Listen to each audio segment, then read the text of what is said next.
Now, looking at this photo, you might think, like I did, that this is just a Kenyan man wearing a Sikh turban.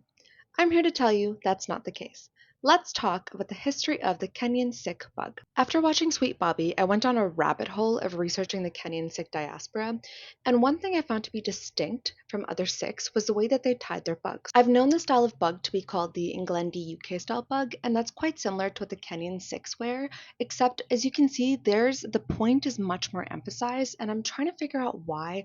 There's not enough papers on this. I found this forum that said that the pointed style actually came from the Ramgarhia missile. The Ramgarhias were one of Maharaja Ranjit Singh's confederacies, and it was led by Jassa Singh Ramgarhia. They were known to be hereditary carpenters and blacksmiths, which makes a lot of sense because the South Asian diaspora in Kenya really started to get bigger in around 1896 when the British took control over the east coast of Africa and imported Indian labor, unfortunately a lot of indentured laborers, for the construction of the Uganda Railway. It also makes sense because Bobby, whose family was Kenyan Sikh, his last name is Jandu, and Jandu is a Ramgarhia last name. So according to the commentator on the forum, after the Second Anglo-Sikh War, the British banned the martial art of Shastra Vidya, so the Ramgarhia Brigade adopted a hardened junj or point on their turban as a replacement for weapons in the turban, and apparently it was a highly effective weapon that could take someone's eye out in a lower stance in hand-to-hand combat. It's hard to verify all of that, however, Sikhs were known to conceal weapons in their turbans.